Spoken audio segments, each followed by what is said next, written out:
let's bring in the cast of Star Trek Beyond.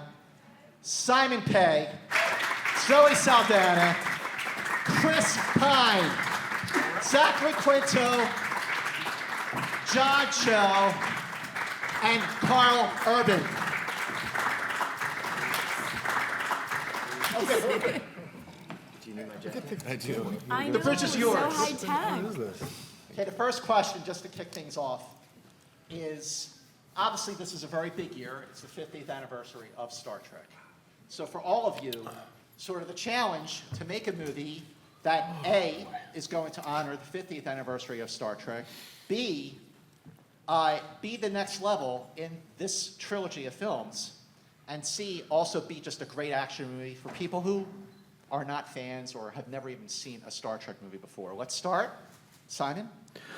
Yeah, that was very important to us. Doug, Jung, and I going in, and Justin, we wanted to sort of try and create a hybrid of an episode of the original series with, you know, a spectacular cinematic event. These films, the Star Trek movies, have always been event films. With the TV series, you get time to spend with the characters. It's a longer game. With the film, you kind of have to hit it. It has to be very self-contained. It has to be memorable, and so that was the thing, was to try and make sure everybody that's been here for 50 years gets what they deserve in terms of a good Star Trek film. But the people who've never seen it before, who perhaps aren't as familiar with Star Trek, they don't know about Kirk fighting, whatever you said, Scott, you know, then they're welcome too. This is an inclusive universe in every way, not just fictionally, but factually. Thank you. Also, you know, you really shake things up in this one. You know, the dynamic, the Kirk-Spock dynamic has been explored twice before already, but now, definitely, going back to the old show, you have Spock and McCoy together a lot, and what is a good film like with great drama? So how was it for Zach and Karl to really spend a lot more time together and further explore that dynamic of these great characters? Yeah, for me, I feel like this is probably the most fun that I've had making a Star Trek film. I think what Simon and Doug were able to do was present probably the most well-defined, well-rounded version of the character, and it certainly gave me a lot of material to work with. And I had an amazing time working with Zach, and I have a huge amount of respect for him and his approach. And it was just great to have those two characters that are so diametrically opposed to each other be forced into a situation where they have to depend on each other to survive, and through the process come to a deeper understanding of who they both are. It was obviously a great opportunity to explore a lot of comedy, but then to also really kind of deepen the relationship between the two, and I think that by the end of it, they were able to go back to their respective corners with a bit of inside knowledge, and I think that it's, for long-term fans, a rewarding interaction. Zach? Well, I couldn't agree more, Scott. Karl took all the words right out of my mouth. Literally, I gave all those exact same answers. Karl and I had a great time working together. You know, in a movie franchise where we're used to spending so much time together, all of us really, on the bridge of the Enterprise and in many of our adventures, it was actually really nice to have so many days where it was only Karl and me together, and I think we got to know each other and appreciate each other already more than we already did, which was already a significant amount.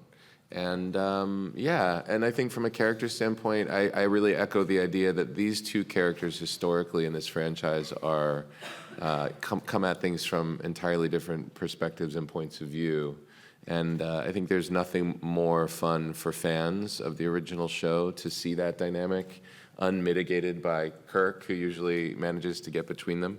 And I think in the same way, you know, Bones really saves Spock's life in this film, and I think there's a deep appreciation for that, obviously.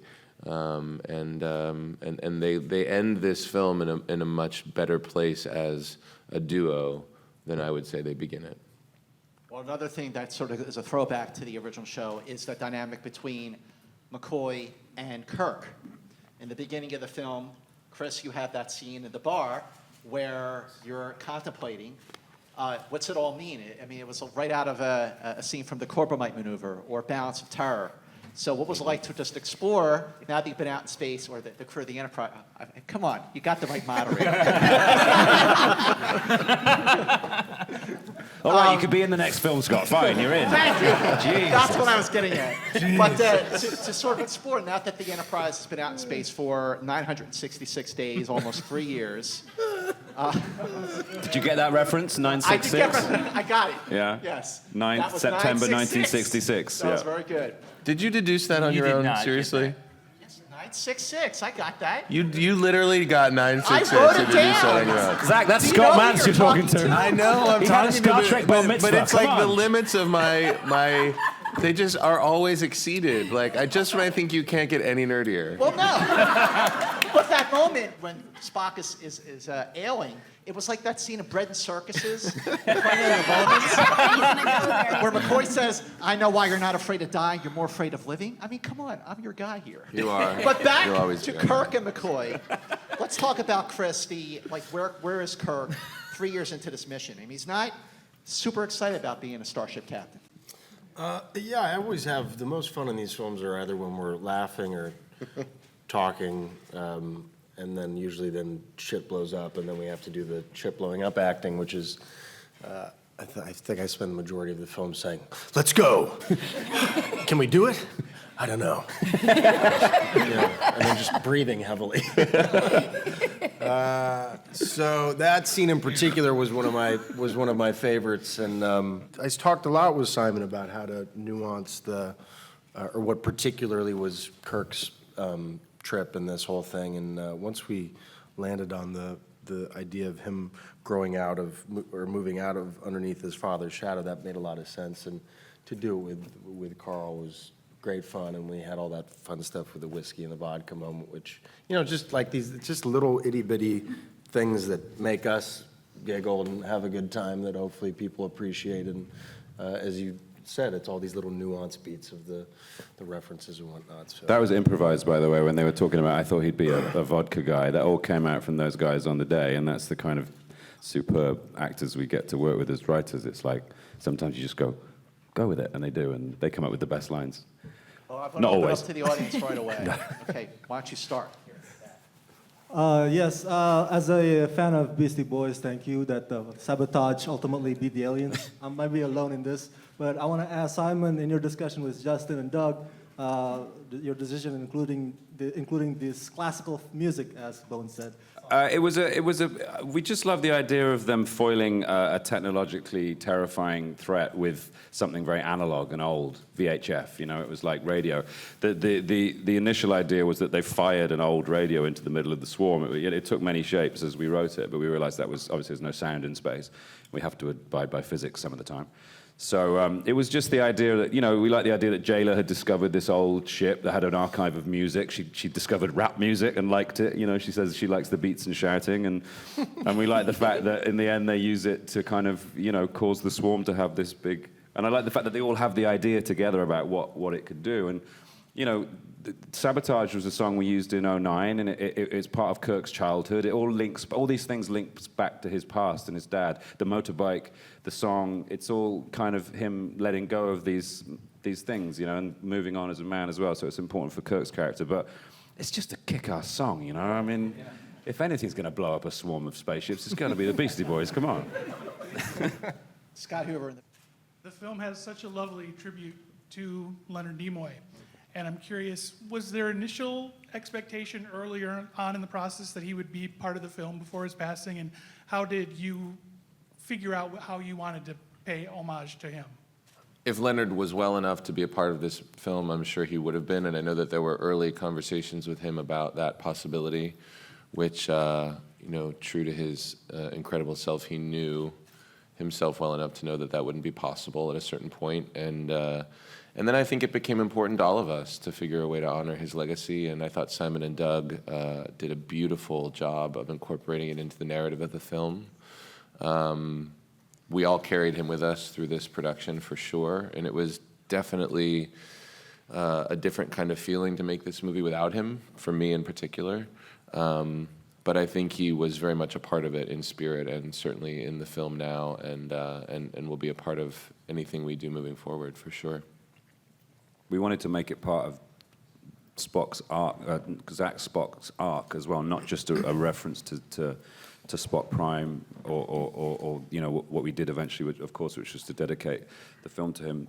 But we wanted to have his passing be something which inspired our Spock to move on as well, and so it became an integral part of the story, not just a kind of nod in Leonard's direction. That felt more right to do it that way.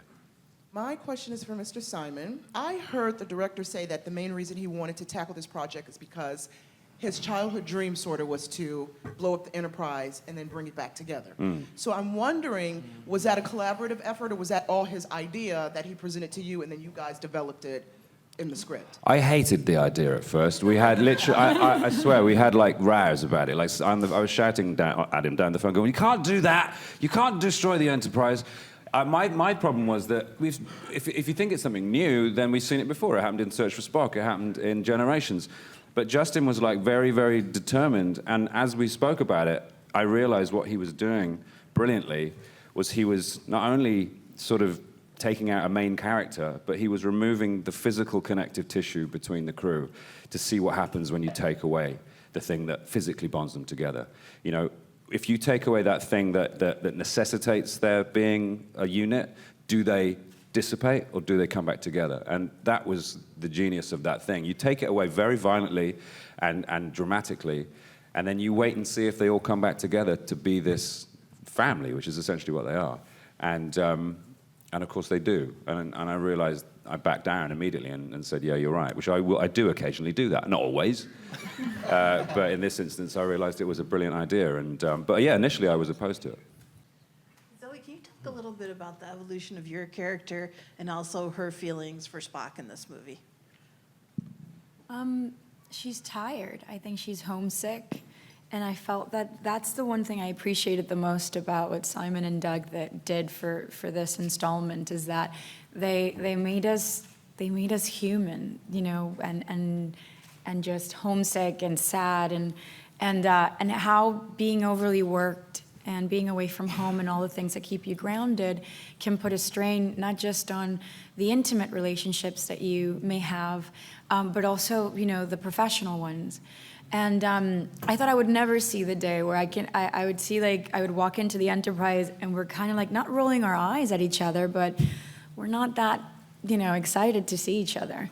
And so I thought, okay, well, this is a great place to start, because I can only imagine where we're gonna end up. It's like, and we literally end up in the opposite direction. We're dying to be close to each other. We're dying to save each other and get back together. So I thought, okay, that's brilliant. And, you know, she's, I guess the relationship with Spock and Uhura felt so normal and human to me that it's sort of the consequences that may occur when you decide to love your coworker in a lovey-dovey way. And, you know, it just sometimes the professionalism can get in the way of the spirituality, and I feel like that's what happened between both of them. And I do have a feeling it was probably like her decision to sort of go, listen, you have a lot of stuff that's about to start brewing and from your end, and I have to figure some stuff out, so it's just probably just That was your decision? Come on, be a gentleman. Think what you need to. Yeah. I think it ends on a really hopeful note, don't you? Yeah, let's go with hope. But I mean, if he were to walk in with some other Vulcan girl, shit would go down, you know? That Volkaya amulet would come right off.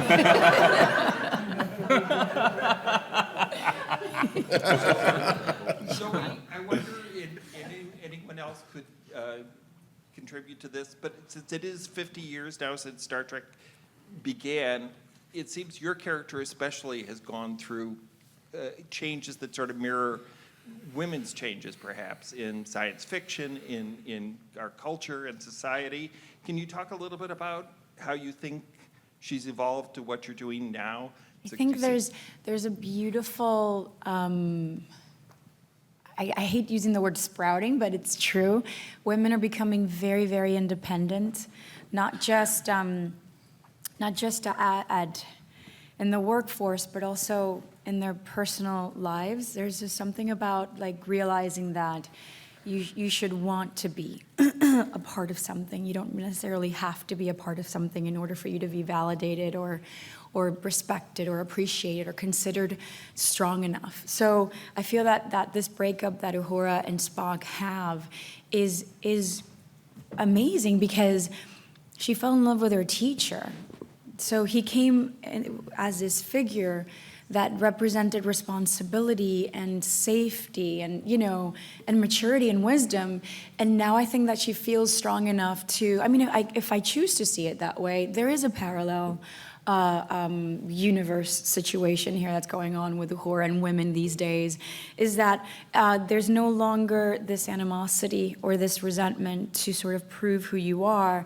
You just want to be alone. You just want to be left alone to sort of find out who you are because you're interested in it, you're curious. So I like this autonomy that's happening with women right now where there's, and I like when a battle is fought just with a spoken word, nothing that feels tense or, you know, violent behavior or something, I guess. You know, one of the questions that we were asked, you know, for giggles on the tour in either Sydney or London was, which timeline would you choose to be in, the original series or ours if you had the choice? And I did say ours if forced to choose for this reason, like Roddenberry did set up a world, you know, that was incredibly progressive, but it was tempered by the social mores of the era, and I feel like we can go further in 2016 than he was able to do at the time. And to your point, I feel like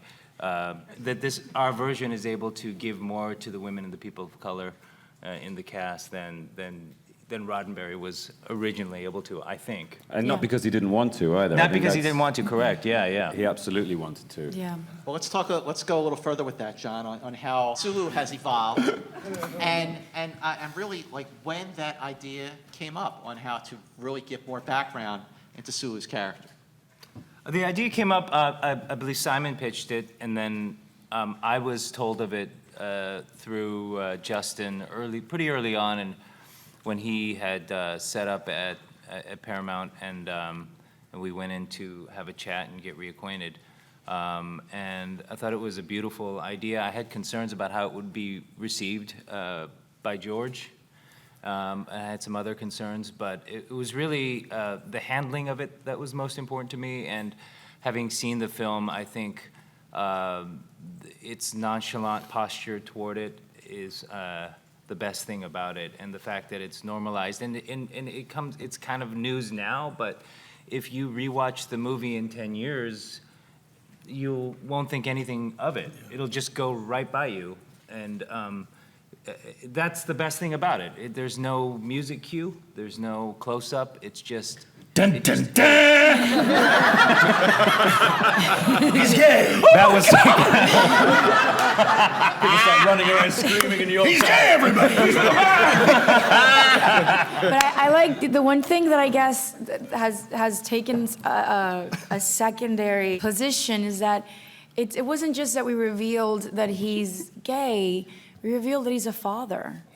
So none of our characters have families that we've ever talked about. So I actually feel quite puzzled that in 2016 we're having like a bit of a fit over who he fathered a baby with. The point is, I'm that happy he's a dad, you know. He had somebody on Yorktown. What the point of that in is the he's story- promiscuous. He was compromised.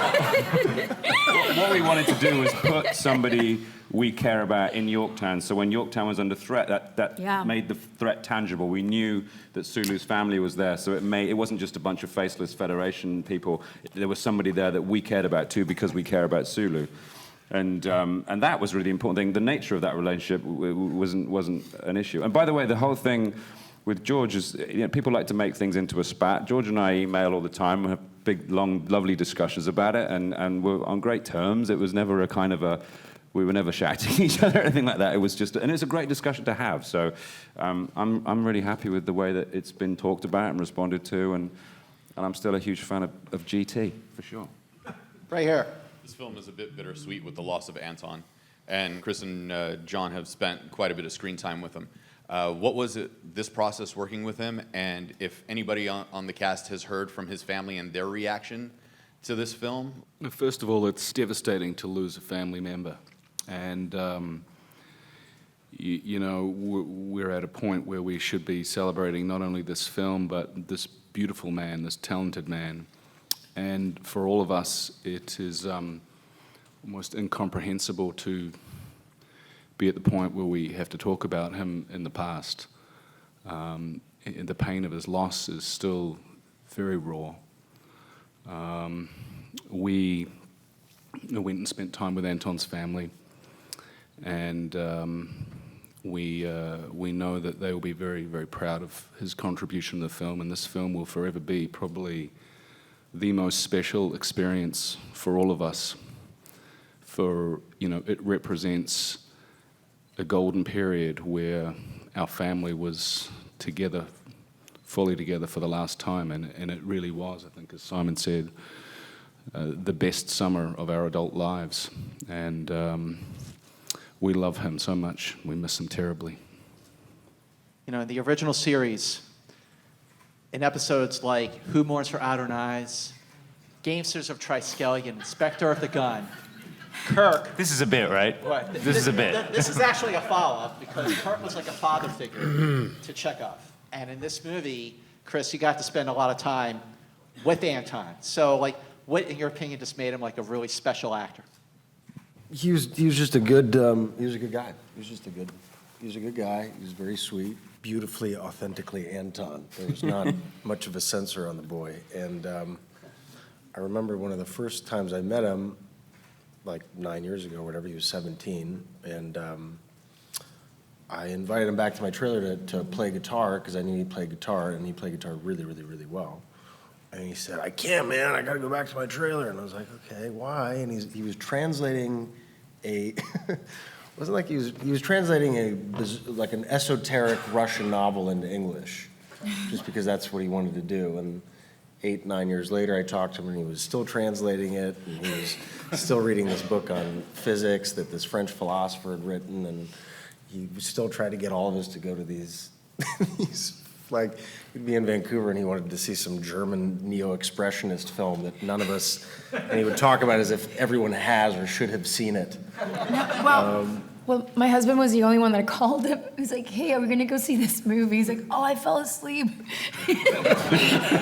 I ended up going that night. Did you? Yeah, I think. He was a great guy. He was just totally fearless, and I think you know, you try to grasp onto something that's a positive out of losing such a good guy, and I think it's just be fearless creatively. He was always working on stuff. He had music projects and photography projects. He was going to direct his first film this summer.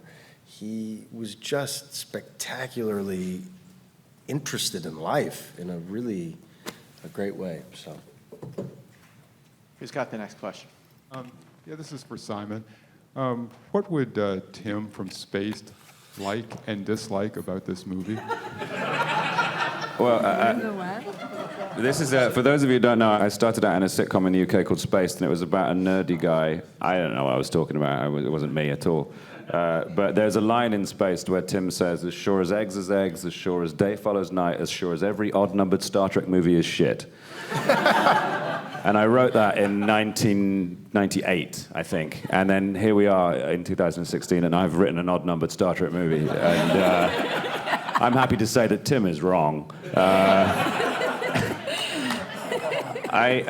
It's an incredible thing to look back on the circularity of that, you know, of having grown up a fan of Star Trek and science fiction, to be now participating in such an active way.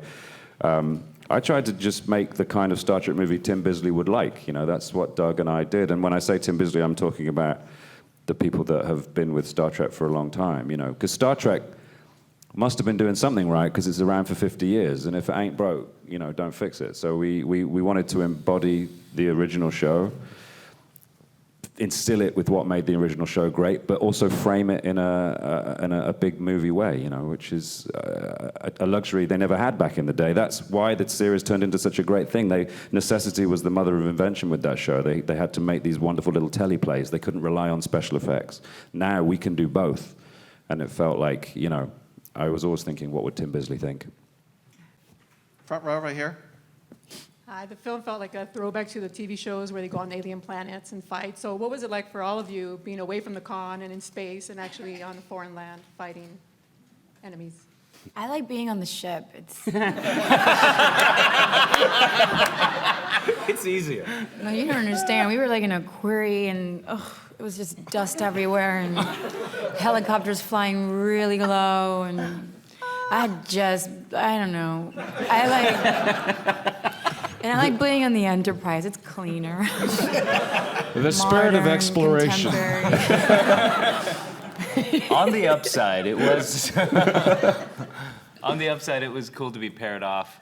So even though you were having a miserable time, I enjoyed But you spending heard time how with much you. I was complaining, but I was so happy that I was complaining with you. To get fractured off, you know, typically you're, as characters relating on the bridge, everyone's relating to Kirk, you know, and so there's less talking to one another, and so just getting that opportunity brought out some different colors and vibes, so it was good. Doug and I realized a couple of times, had Chekhov ever spoken to Sulu at any point in the other two movies, like directly to? I don't We realized recall. a couple of the characters hadn't really interacted at all. There's a lot of panicky In the 2009 glances. movie, a little bit. They were on the bridge, looking at each other. Don't give away the secrets. Sorry, yeah. Again, look who you got here. All right, who's next? Bibbs. For Simon, you're kind of living the dream. You get to tell the people in Star Trek what to do now, after all these years. I asked them nicely. Okay, fair enough. But I don't know. Like I have like notebooks full of stuff that I would like to have done on my favorite shows and movies. And I was wondering, is there anything in Star Trek Beyond that you just always wanted to see in a Star Trek movie since you were young that you finally got to do and that was really important to you to add in the movie? I think the kind of the business of writing a good story and making sure the plot worked, all that kind of superseded any kind of you know sort of wish fulfillment. We had to start with that really. I mean, the whole splitting up the crew into different little interactive groups was nice. I love the relationships in Star Trek, and it was nice to pursue those a little bit more specifically, particularly with Bones and Spock, and as Chris mentioned, the scene with Kirk and Bones at the beginning, which is a kind of vague sort of parallel to the scene in Wrath of Khan when, on Kirk's birthday, when Bones and Kirk have that moment together. But it was just the whole thing, you know, getting the keys to that kingdom was a real joy, and it was nice to sort of be able to write our signature underneath the hundreds and hundreds of signatures that have gone into writing the Star Trek universe over the years. It was nice to put our little stamp on that and, you know, fill it with little Easter eggs that only we know about. Right here. Since you guys were working with Justin this time around, you're a family in a different location, you're not in Los Angeles. You kind of have to rally together a little differently. What was the dynamic working with Justin compared to JJ? I mean, Justin has a very different energy about him. I'd say he's a little more internalized just as a person. He's a little quieter, but he's no less confident.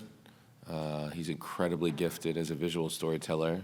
And I think he's really sensitive to character dynamics as well.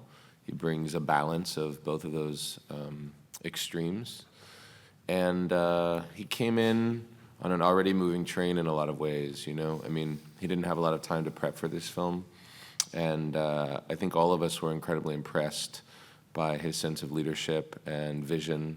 And I think also it was really great to have Simon in a position of creative influence on this film because he was a tremendous conduit for us early on before we kind of forged our own relationships with with Justin. But all in all, I mean, he was a really welcome addition, and you know, I would say very different from JJ, but also really exciting and really unique in his own ways. And reflective of this experience, which was different and new for us to be away from the past and the configuration of the last two films, but we all had a great time working together, and we really enjoyed him, and seeing what he was able to create in the final product is really exciting for all of us. Back to the front row right here. Hi, my question is about prop and costume. It's costume is seems tight, so you had to skip the lunch sometime, or any prop episode. It's like the gadget looks like a kind of old cell phone for me sometimes. So Tight it's around where? I think the pants were looser, right, guys? We all talked pants about were fantastic this time. So much movement. A lot of space in the hips, which I appreciated. Yeah, there was a lot of, I don't know how to answer your question, but I will say, I'm going to make up my own question, then answer that. So, but there was a lot of, this is it's like the retro super future version of Star Trek. So it's looking way ahead into what Star Trek can become, and also having very specific nods to the past. And one of the very small things is like throughout the 3 iterations of the film so far, there have been a lot of discussions about colors of yellow, for instance, for Kirk's shirt and the cut of the shirt. And this one is a very, a specific nod to the original series. It's not the kind of bright, fantastic yellow of the first and the second. It's this kind of, lovely Kirkian mustard green. So, and I ate a lot of lunch. I think Sonia did an extraordinary job, our costume designer. One of the things I was most proud of was the fact that, unlike the previous 2 films that we got to do with JJ, for whatever reason, I don't know what the reason, but the women in the Starfleet uniforms in Star Trek Beyond all have ranks on their uniforms, which I think is a fantastic thing. A fan pointed it out to me, and I was shocked that that wasn't the case. So one of the first things I did when I got to Vancouver was go and talk to Sonia about that, and she said, "Oh yeah, don't you worry, women will have ranks." I think she did a great job. Definitely. Also bring like a bit of a 60s throwback to the costumes, but then also making them slightly new. I had massive envy for Chris Pine's survival suit. Yeah, but you get that just wonderful shade of blue, Karl. Makes you look lovely. That ruddy complexion of yours. How far do you see the franchise going now with these characters? And is there any, thoughts of a spinoff with the next generation and so forth? And then also just the fun question of what was the greatest takeaway for each of you from this film? Like, what was the best moment you had with each other or in the pairs? Well, I hope it goes on for another 50 years, and whether we'll keep going as long as we can until we're old and inappropriate. Some of us already are, I say, me. But, and who knows? Actually, the thing is about the new timeline is that Picard, Janeway, all those guys, they don't exist. I'm kidding. Man, would I be in trouble. Yeah, I hope it goes on. There's a new CBS series starting. It's all about, the galaxy, let alone the universe, is a boundless place. And there's so many adventures to be had. And as long as we have this idea that, we might not just all kill ourselves and die in a big fire. We might actually become slightly more enlightened, slightly more tolerant beings and go off into space. That is a lovely idea that I think secretly the vast majority of us want to achieve, Star Trek would live forever, yeah, longevity, absolutely. Well, I just, you just said something about like the next generation. Are you calling us old? We just got here. It's only been 3 movies. Damn it. No, here's cooler. Let's be present. Stop wishing your life away. Hi, Mikey from the LA Japanese Daily News. I just want to touch very briefly on what you mentioned earlier. Beautiful comment, by the way, about 10 years not noticing anything different. I spoke to George this morning on the way in, and he and I were talking about how... Oh, my. That's weird, because he says that. he says that sometimes. You've met the man. But he and Brad and I were talking about how the original Star Trek because you mentioned they didn't have a lot of special effects to rely on, they relied as much on social commentary and reflective of the change at the time to sort of propel their story forward. In this day and age, I guess the question is, what can the message be now? I mean, you know, in the Oscars so white realm of things, and I look at this cast, and what can the message for Star Trek be in 2016 to help propel it forward? Like you said, perhaps for another 50 years. Well, I mean, I think the message is the same as it was when it began. It's just that we have more room to explore and express it than they did at the time. You know, it's shocking to me how divisive our culture has become, and I feel like Star Trek maintains a position of inclusivity and unity that is as resonant today as it was in the late 60s. You know, this film in particular explores that idea.